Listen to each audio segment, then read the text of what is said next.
You know, I've had a complicated relationship with Marvel movies as of recently because there's some that I like, there's some projects that I'm completely not interested in, but something that I've been getting very involved with was all of the theories with Doctor Doom. So this video kept popping off like crazy, and today I wanted to react to it. It's by PopcornSpy. Doctor Doom's MCU origin already happened in Endgame. I feel like I know what this theory is going to be about, but I still would love to talk about it today. Hello, everybody, and welcome back to another video. If you're new here, my name is Kyle. I am your guy with many YouTube channels. Guys, please go show Spy some love in the pinned comment description down below. Let's hear about the theory. There was no other way. 6 years ago, Marvel showed us something we never noticed, not because it was hidden, but because it was buried under the loudest scene in MCU history. Well, okay, so I was going to think that he was going to get into the entire thing about, you know, it might still come up, so I'm going to leave that. But I don't know if the whole idea is going to be with Doctor Strange over here when he was looking at all of the different possibilities. So he might have known that, I guess, Tony Stark, which is the theory, was always Doctor Doom. In Avengers Endgame, right before the final battle, just as Iron Man, Thor, and Captain America prepared to take on Thanos, he stood there, calm, focused, and said a single line that didn't feel important at the time. It just felt like another Thanos thing. What I'm about to do to your stubborn, annoying little planet, I'm gonna enjoy it. Very, very much. Okay, so this might not be the theory that I was thinking about because I'm going to enjoy it very, very much. Your stubborn, annoying planet? Okay, I don't know where this is going to go, but let's hear about it. Back then, nobody questioned it. Theaters were filled with cheers, emotions, and the weight of a saga ending. But now... Yeah, I thought it was... I thought it was just because, like, Thanos was kind of pissed off that his whole plan ended up getting screwed. With Secret Wars approaching, that line hits completely different. Because what Thanos described, like wiping out the entire universe, erasing its memory, and building a new one, isn't just some random dialogue. That is exactly what Doctor Doom does in the 2015 Secret Wars comics. Doom... Oh, okay. I don't know anything about the comic story, but the thing is, like... And you know what? I might as well touch on this now. I know there's a lot of people out there talking about how this whole Doctor Doom thing with Robert Downey Jr. is just damage control for Marvel. That wouldn't shock me if that was the case, but on the other side of the coin, I have no reason not to trust the Russo brothers, and they probably had this grand plan. I can see both sides of that, okay? And I'm more so on team, this is a nice structured story than I am it's damage control. But even if it is damage control, you could tie all this together. Doesn't just survive the multiverse collapse, he controls it. After everything dies, Doom takes the leftover pieces of destroyed universes and forges a new one from scratch, a place called Battleworld. It's not real. It's a patchwork planet built from fragments of what once was. And in that world, no one remembers who they truly are. Heroes forget they were heroes. Villains live as nobles. People don't even remember a multiverse ever existed. And that's actually wild, man. There are so, you know what, I always wanted to get into, like, reading comics and all that because there are so many different interesting stories that could come about. I would love to see something like this. Doom rules over it all like a god. Now go back to Thanos' line. A grateful universe. A place where people forget, where past mistakes never happened, where no one questions who's in charge. That's not just a throwaway threat, and that's the entire concept of Secret Wars. And it's not something Thanos ever accomplished. He died before he could even try. But the idea didn't die with him, because someone else was there when he said it, someone who heard it, someone who understood it, and that person was Tony Stark. How could he have understood that, though? Because, and now I'm a little bit confused because Thanos and Doctor Doom had the same idea. No, I thought Thanos just wanted to, like, solve universal hunger or something like that. From the beginning, Tony's been trying to protect the world. Whether it was through suits, AI, or alliances, his mission has always been the same. Stop the threat before it happens. And every time he tried, it failed. Ultron, Sokovia, Civil War, even the time heist wasn't his idea. Every step brought him closer to understanding one brutal truth. Nothing lasts forever, not peace. Not heroes, not even reality itself. So when Thanos, the greatest threat he's ever faced, says something like rebuild the universe, that seed gets planted, not in a villainous way, not as a plan for domination, but as a final backup option, a last resort. What? I don't know if I'm agreeing with this one. I think it's a little bit of a stretch personally. I thought this video, and if it doesn't end up getting into this theory, don't get me wrong, we are going to be uploading a video in the near future about it. Huh. But Tony, now I'm confused because Tony's dead. What seed could have been planted there? Because if all of this falls apart again someday, what's left?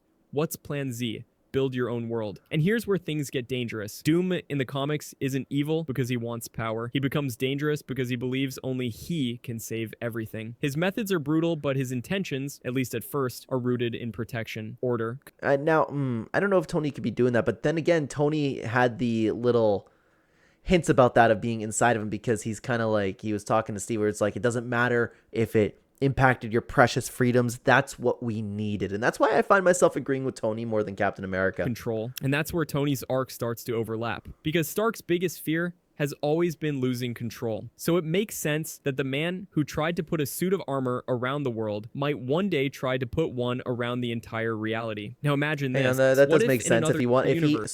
If he knew that there was a threat coming, yeah, no, he would want to do it around the entire universe and not just the world. I completely agree with that. In one of those infinite multiverse branches, Tony Stark doesn't die in Endgame. What if he lives and remembers everything? What if he keeps chasing that idea? A new universe, a fixed reality. No more random threats, no more variables. Just one clean world, built by him, governed by him, protected by him. That's not Iron Man anymore. But why would he have to go to a different universe for that? That's where I'm a little bit confused. Unless in one of those timelines, he straight up, like, just escapes and abandons everybody, like, sorry, I'm done, you guys take care of this, and he goes to, like, create his own.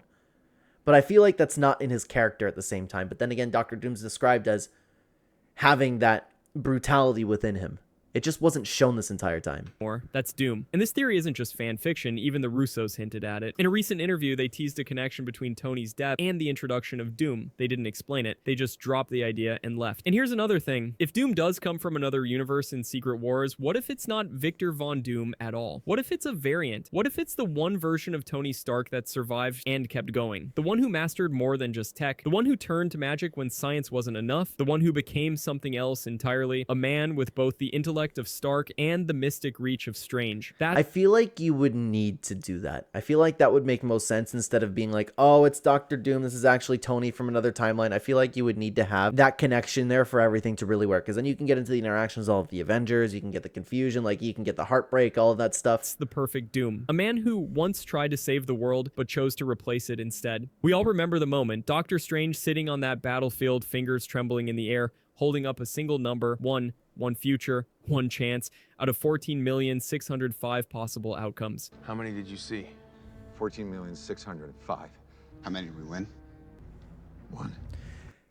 I've always kind of been, and sorry if my face cam's covering some of that, guys. I've always kind of been a little bit weary about that one. I know, and I don't mind the idea of like Doctor Strange knowing that Tony had to die at this time to have like the best future, because there's one way that they win out of all of those. Well, how many millions was it? 14 million possibilities? Yeah, there's got to be more than one where they win.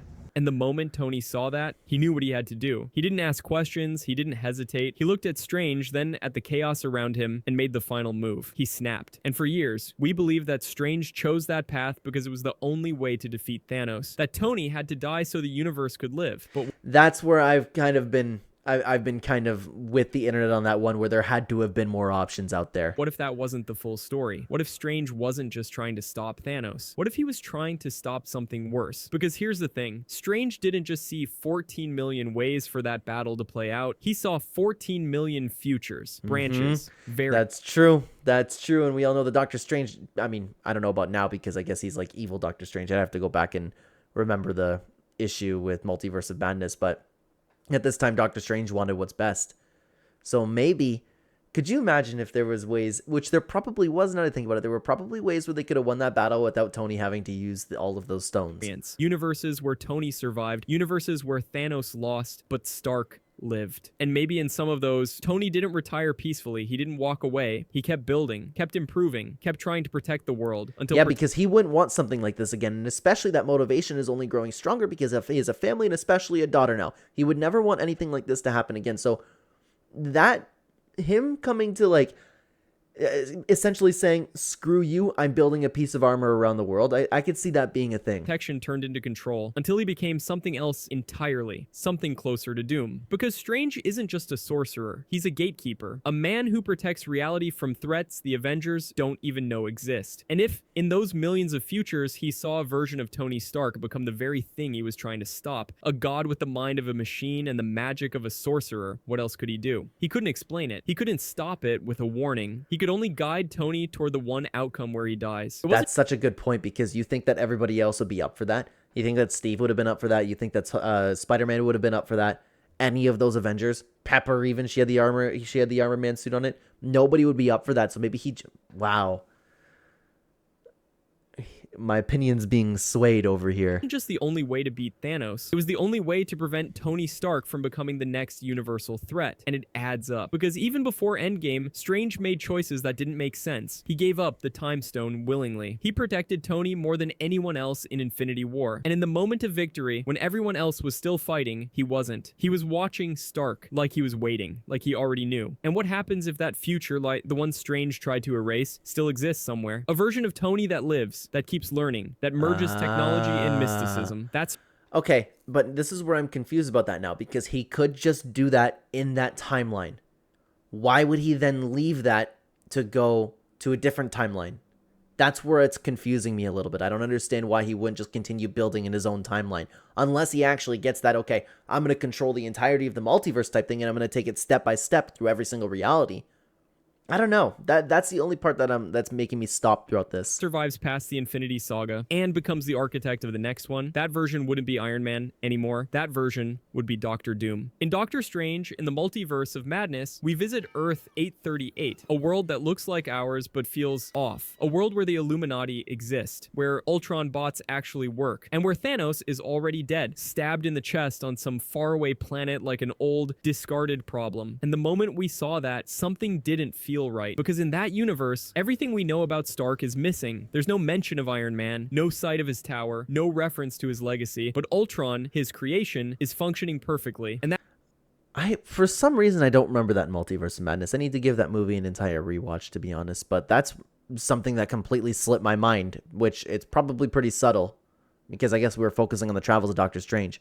That raises one brutal question. Where is Tony Stark in Earth 838? Because it doesn't make sense. If Ultron is working, then Tony must have perfected it. But if Tony perfected Ultron, he wouldn't just disappear. He'd be at the top, maybe even leading the Illuminati himself. But instead, he's gone. Erased from the picture, or maybe rewritten. Because in this universe, something feels Doom-like. The Illuminati are not heroes, they're rulers, judges, executioners. They think in absolutes. They kill Strange without mercy. Yeah, but my weird thing about this is that Tony has a heart, right? I don't understand. Maybe it's because of like everything that he went through, like throughout Endgame and stuff like that. Because if you think about it, if he survived Endgame, maybe he would just be forced to be kind of like, screw you guys, I don't care about your freedom, I'm doing what's correct. Leave control equals peace, the same ideology Doom lives by. And maybe that's the point. What if in this world, Tony didn't just perfect Ultron? He evolved. He saw the failure of heroism. He witnessed Strange become too dangerous. And instead of joining the Illuminati, he became something bigger. And yeah, guys, like honestly, because Tony knew better than everybody else, right?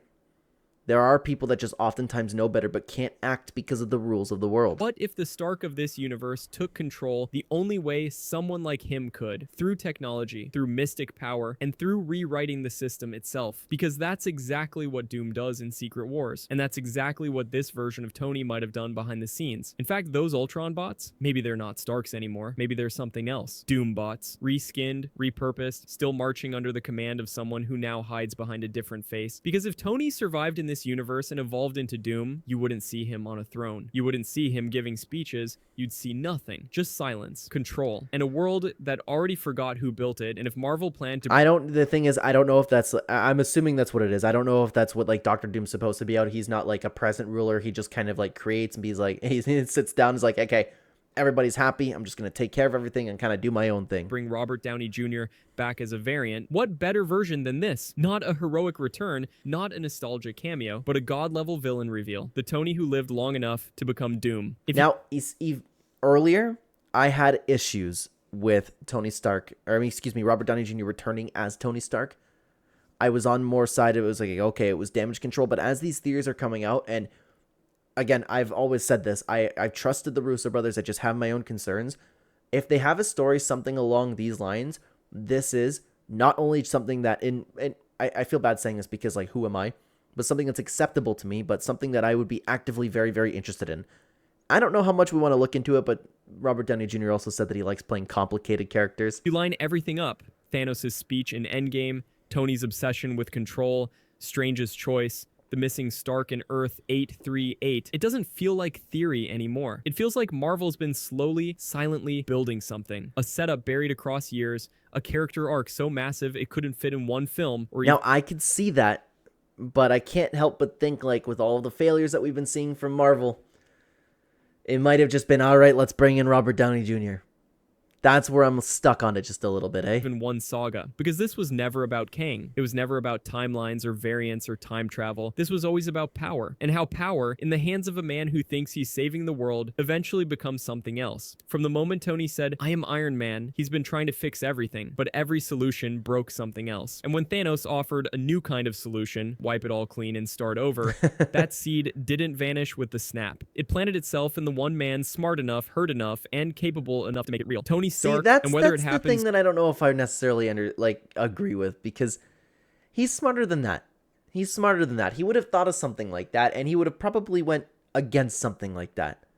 I don't know, just because Thanos said something, oh, let's start from scratch, that stuck with him. That's the only part where I'm kind of like, eh. through a variant or through the past we thought was buried.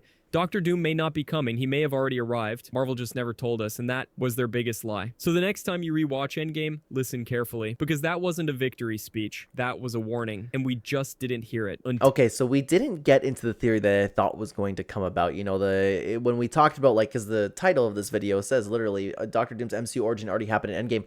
I thought we were going to get to that theory that's been going around with Tony and his father.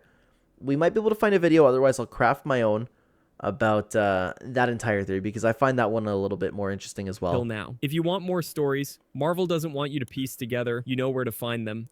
And this dude, this is the first time I've ever seen a video from this channel, and I really, really enjoyed it. So please, again, go show some support in the pinned comment description down below. And if you want to talk a little bit more about Robert Downey Jr. as Doctor Doom, then you can check out this video on screen right now, because we've had other videos talking about it. I would love to have you over there. Thank you so much for watching, guys. Take care, everybody.